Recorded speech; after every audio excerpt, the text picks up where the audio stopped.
Claire, it is a pleasure and a thrill to have you here with us this evening. Just want to let you know that in addition to our audience here, this Times Talk event is being broadcast live on the internet, so everything we say or do is being watched and recorded. Awesome.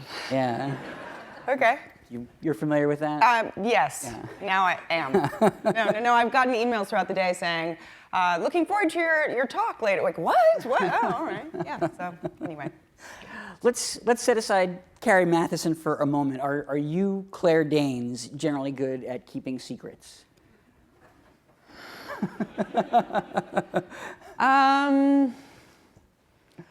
What if I say no? Right. Nobody's going to tell me anything ever again.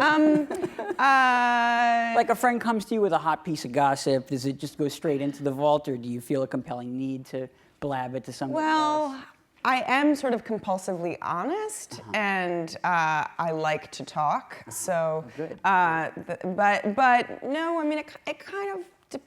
Well, no, I'm pretty good about it, actually. Okay. I don't want to alienate myself from everybody on the planet, basically. When you encounter people who perhaps have, would seem like paranoid conspiracy theories about governments and intelligence gathering, are you more sympathetic to their stories now? Yeah.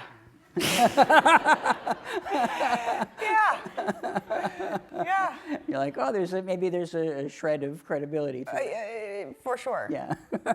There is a whole other dimension out there. Right. Mm-hmm. How did the role of Carrie Mathison first come to you? How was that presented to you? It was offered to me, which is always nice, and Alex Gonza and Howard Gordon wrote the pilot, and apparently they had me in mind. I don't know how to take that exactly, but they had called the character Claire, actually, and then when I accepted, that was a little creepy, so they had to change it. But yeah, no, I remember, getting the call and reading the pilot and being very intimidated by the prospect of it. It's, any television show is a profound commitment, but she was just under such duress, and it didn't seem like she wouldn't ever not be. And, that made me pause. And, and also the subject was so raw and so immediately relevant to what's actually happening in the world, and I was very concerned that it kind of veer into exploitation. But once I spoke with Alex and Howard, I was, very reassured by their intelligence and their just sense of moral responsibility. So I didn't think they'd be jerks about it. And, it's just, she's undeniably compelling. And it was, my agent at the time, we were wrestling with this idea to do it or not. And she said, well, you'll have a lot to do.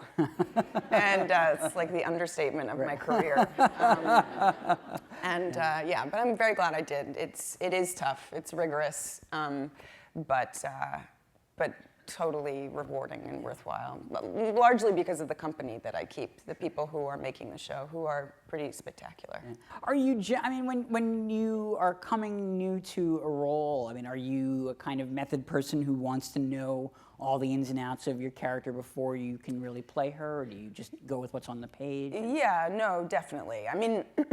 There was a lot of research that I had to do, and I love nerding out. It's I was excited about that. I had about a month to prepare, and so I just read everything I could about the bipolar condition and the CIA, and worked with a woman who was bipolar and written a number of books about that, and a woman called Julie Fast, and then was assigned to a sort of CIA big sister, and she was amazingly helpful, and I went to Langley, and she kind of assembled a team of people, and she was very thoughtful about,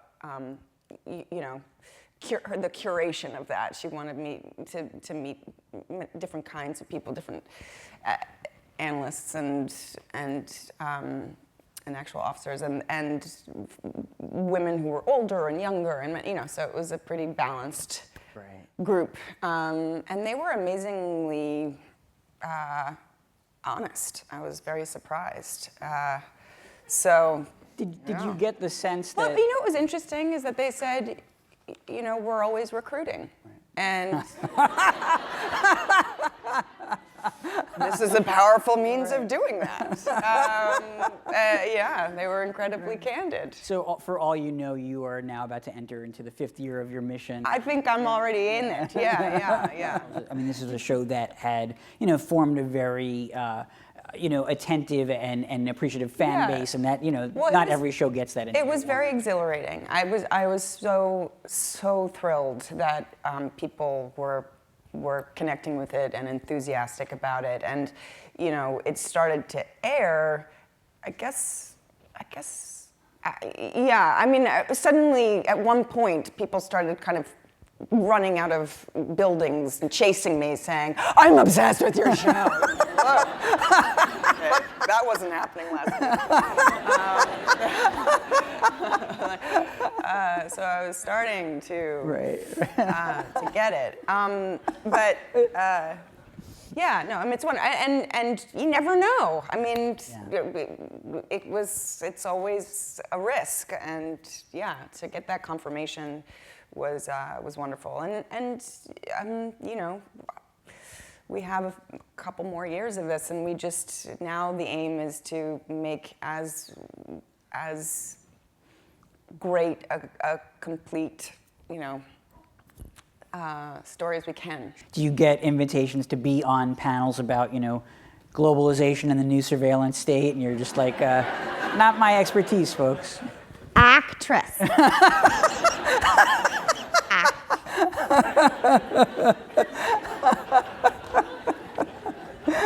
I don't know if there are any other dentists in the room, but in the first episode of this season, you were really brushing your teeth a little too hard. Yes. And I showed that to my residents, and they said, she's going to get gum recession. So I tried on Facebook trying to send a note to let them know. But it was really nice. It was really nice that you were always out there and you put your retainers in afterwards. So I don't know if you have a dental consultant on this. That's the best statement/question ever. No, I really actually mean that because because that was scripted, that she brushes her teeth really hard and blood is actually put into the, she spits blood out into the sink. And I think it was a little too graphic. We shot it, but it was a little just gross. But no, but I loved those details so much because they communicate a huge amount about what, where she's at emotionally, and that she has to go through all that protocol to knock herself out. She has to drink a bottle of wine and take a pill and put the thing on and put the, so you see that she must be a little stressed out. Yeah. We were just concerned that you don't get any gingival recession. Well, yeah. Well, I think she's. I'll let her know. Right.